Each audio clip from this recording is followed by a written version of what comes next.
Bisa berbeda. Anak bisa berbeda. Jadi kesan pertama yang ingin dibangun bahwa dalam kehidupan sudah pasti akan ada keragaman pandangan.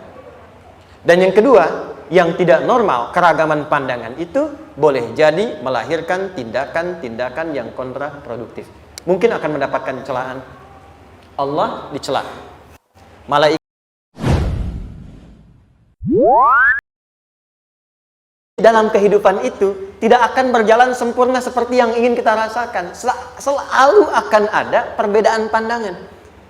Ya, bahkan dalam kehidupan rumah tangga saja, ya maaf ya, Anda misalnya seorang istri mau ke sini saja mungkin masih bisa beda pandangan. Warna apa untuk jilbab yang dipakai? Ya, dengan suami bisa berbeda. Papa, bagus yang mana ya? Hijau atau kuning? Ah, kayaknya yang hijau deh gitu kan? Enggak, kayaknya kuning deh gitu kan? Masih mending ada dua pilihan. Begitu dipakai, pink. Bisa berbeda. Anak bisa berbeda. Jadi kesan pertama yang ingin dibangun bahwa dalam kehidupan sudah pasti akan ada keragaman pandangan. Dan yang kedua, yang tidak normal, keragaman pandangan itu boleh jadi melahirkan tindakan-tindakan yang kontraproduktif. Mungkin akan mendapatkan celaan. Allah dicela. Malaikat dicela. Rasul dicela. Nabi dicela. Sahabat dicela. Tabi'in dicela. Ulama dicela. Kita siapa yang mungkin belum menjadi bagian dari orang-orang itu dan ingin bebas dari celaan? Itu mustahil. Jelas sampai sini? Jadi kalau mendapatkan celaan, berbahagialah, berarti kehidupan kita normal. Jelas? Pernah mendapatkan celaan dalam hidup? Halo? Pernah disoal oleh orang lain? Pernah direndahkan oleh orang lain? Nah, Allah tuh memberi kesan kepada kita, jangankan engkau, Rasul yang paling mulia saja pernah mendapati itu. Tapi bagaimana seni mendapatkan ketahanan sehingga dalam dicela pun tetap tenang. Dalam disoal pun tetap hatinya nyaman. Karena ketenangan itu yang membawa pikiran tenang dan tindakan yang terukur. Dan kadang-kadang ketenangan itu lebih penting bahkan dibandingkan dengan harta yang berlimpah. Seringkali saya berikan perbandingan dari sejak dulu kita belajar kan. Coba pilih mana? Saya yakin masih konsisten. Pilih mana? Kaya tapi gelisah atau miskin tapi tenang. Tidak boleh ada pilihan ketiga, saya tahu itu. Kaya tapi gelisah atau miskin tapi tenang, pilih mana? Ya, saya tahu lah. Kaya tapi tenang. Oke, di fase ini wahyu belum turun. Nabi sudah ngajar, turun wahyu, turun al-alaq, turun beberapa surah. Tiba-tiba ada masa jeda, wahyu belum turun. Sepekan belum turun. Sebulan belum turun. Disitulah muncul seakan ada amunisi bagi orang-orang yang tidak senang dengan Nabi, tidak senang dengan ajakan Nabi pada kebaikan. Ini poin yang kedua. Kalau Anda berbuat baik, pasti ada tantangan. Ingat ya, kalau Anda berbuat baik, apapun itu, pasti ada tantangan. Yang menguji konsistensi kebaikan itu apakah serius untuk dilakukan atau tidak. Maka mulai muncul tuduhan. Lihatlah Muhammad dari ditinggalkan sama Tuhannya. Itu Muhammad dah gila tuh, naik turun bukit, naik turun lagi, kayak orang bengong. Muhammad udah ada beban di pundaknya. Jangankan umatnya, Rasulnya saja yang mengklaim Rasul punya masalah katanya, ya kan? Dan ditinggalkan Tuhannya, kok masih mau ikut Muhammad? Maka dalam keadaan itulah kemudian ditunggu, naik turun, turunlah kemudian dua surah sekaligus, surah 93, surah 94, yaitu surah Ad-Duha dan Al-Insyirah.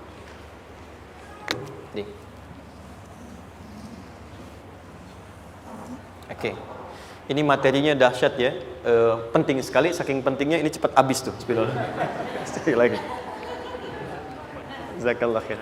Lebih kelihatan ya. Baik, yuk pelan-pelan. Jadi turunnya surah Ad-Duha dan surah Al-Insyirah, hikmahnya satu atau fungsinya satu, memberikan petunjuk bagaimana mengatasi satu persoalan sesulit apapun, tapi masih dapat menghadapinya dengan keadaan yang tenang. Satu surah ini atau dua surah ini diturunkan untuk membimbing setiap hamba menuju kepada ketenangan hati. Dua,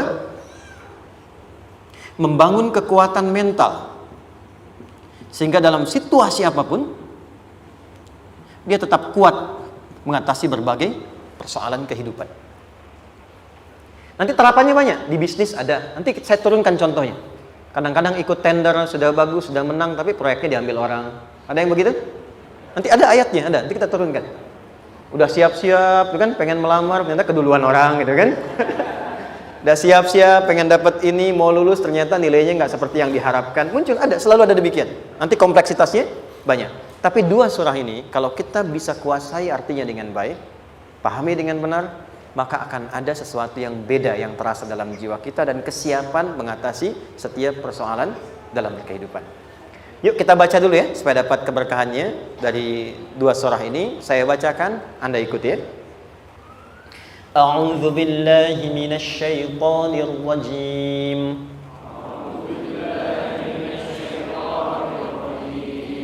Bismillahirrahmanirrahim. Wadduha Wallayli idza saja Ma wadda'aka rabbuka wa ma qala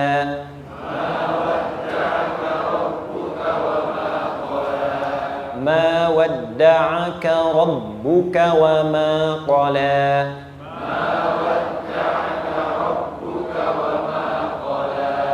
Walal akhiratu khairul laka minal ula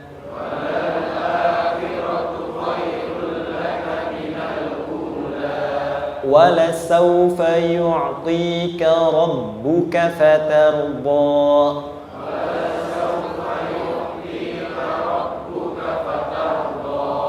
Alam yajidka yatiman fa'awa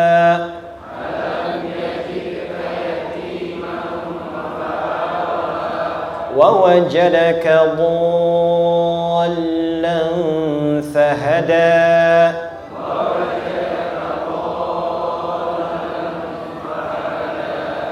ووجدك عائلا فأغنى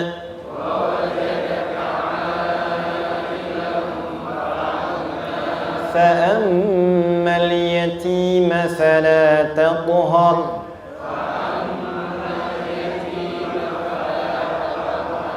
وأما السائل فلا تنهر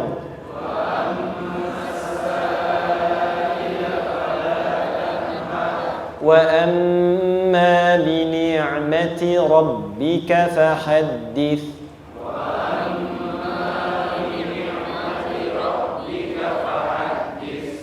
Satu surah dua, alhamdulillah. Izin saya bacakan tadi untuk diikuti supaya setidaknya kalau kita pulang dan ditanya bagaimana hidupmu engkau jalani, seperti apa engkau berinteraksi dengan Quran yang telah aku turunkan, maka kita pernah menjawab, ya Allah kami pernah baca akan itu. Jangan pernah kita berkehidupan sampai wafat dan tidak pernah berinteraksi dengan Quran walaupun sekedar membacanya. Wadduha, aku bersumpah, setiap huruf waw yang berada di awal kalimat di satu surah itu makna utamanya berarti sumpah. Ya, qasam, sumpah. Seringkali diartikan demi, ya. Wal asri, demi masa. Wal fajri, demi waktu fajar. Wal laili, demi malam. Intinya sumpah. Sebentar, pelan-pelan. Kalau Allah menyampaikan sesuatu kepada kita, yakin tidak? Saya ulang, yakin tidak? Serius? Hah? Kalau yakin, kenapa tidak dilakukan? Ya, itu pertanyaan besar ya. Baik, kalau Allah menyampaikan, tidak bersumpah pun, harusnya kita yakin. Tapi kalau Allah bersumpah, dalam kaidah ilmu tafsir, berarti ada sesuatu yang sangat penting, yang saking pentingnya akan sangat dibutuhkan oleh setiap hamba, sehingga diminta setiap hamba itu fokus menyimak apa yang mau disampaikan. Bahkan saking pentingnya menyimak itu, Allah bersumpah. Jelas? Kalau teman-teman menemukan di Quran ada ayat dibuka dengan sumpah, berarti ada kasih Allah yang tinggi yang akan disampaikan di ayat itu sampai meminta kita fokus untuk menyimaknya. Ad-duha, untuk memudahkan maknanya, teman-teman, kalau waktu duha itu jam berapa ya?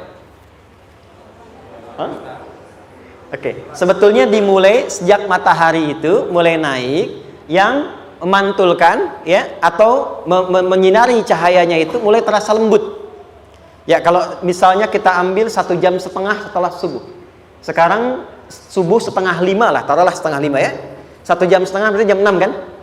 Nah, itu awal duha tuh. Awal duha. Sampai ke pertengahan kurang lebih 9:30, jam 10. Akhir duha jam 11 sampai menjelang ke zuhur. Awal duhanya disebut dengan syuruk namanya. Syuruk. Jadi syuruk itu awal duha. Kalau sudah jam 6 ada cahaya matahari ya. Enak nggak ke tubuh kita itu? Nyaman nggak? Jam 8 enak nggak kalau berjemur ya? Jam 9 enak ya? Nah, ini kata kiasan dalam bahasa Arab. Kalau kita merasakan sesuatu yang enak, nyaman, memberikan manfaat yang banyak, itu orang Arab sering memberikan kiasan dengan waktu-waktu tertentu. Di antaranya duha. Jadi kalau kita menemukan kalimat duha, jangan langsung diartikan ke waktu duhanya. Boleh jadi yang diinginkan adalah makna di balik itu, yaitu semua kenikmatan dan kenyamanan yang didapatkan. Cara mengartikan ini, wadduha, aku bersumpah, kata Allah, ya Muhammad, demi semua kenikmatan yang kau rasakan dalam hidup, seperti engkau merasakan kenikmatan cahaya duha itu. Jelas? Wal laili idza saja, dan aku bersumpah, al-lail, lail itu apa? Malam. Baik, lail turunannya, layali jamaknya, lela, lili, lala, itu malam. Jadi kalau ada ibu leli, ibu malam-malam ya. Lail. Oke. Lail itu malam. Malam gelap nggak? Gelap. Tapi kalau gelapnya gulita, tidak ada cahayanya, gelap betul gitu. Gelap ya. Misalnya sedang kita dapati misalnya satu momentum padam lampu, padam semua, dan pas gerhana misalnya gelap sekali. Nah, itu bahasa Arabnya disebut dengan saja namanya. Ya, saja. Wal laili idza saja. Dan malam apabila telah gulita, zaman Nabi kan gak ada lampu ya, belum ada PLN ya, dan seterusnya, jadi gelapnya betul-betul gelap. Saya mau tanya sebentar, biasanya kalau situasi gelap itu mudah nggak menemukan benda tertentu? Melangkah mudah atau sulit? Tidak mudah untuk dilakukan kan? Dalam bahasa Arab, kalau kita ingin mengungkapkan satu kegamangan yang luar biasa, sampai kita merasakan gelap dan sulit melangkah, bukan hanya karena nggak ada cahaya, mungkin karena ada pekerjaan tertentu yang menyulitkan, masalah tertentu yang menyulitkan, sehingga merasa seakan-akan kita tuh gelap. Makan nggak enak, melangkah susah. Pernah nggak merasakan situasi yang saking beratnya satu beban itu seakan-akan makan nggak mau, melangkahnya berat, ada vertigo, kadang-kadang pusing. Pernah merasakan itu? Itu bahasa Arabnya, wal-laili idza saja. Perhatikan kalimatnya, ya Muhammad sallallahu alaihi wasallam, aku bersumpah demi semua kebahagiaan dan kenikmatan yang engkau pernah raih seperti merasakan kenikmatan cahaya duha.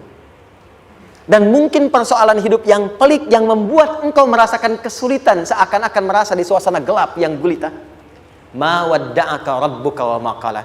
Tanamkan dalam jiwamu yang paling dalam, aku tidak akan pernah meninggalkanmu.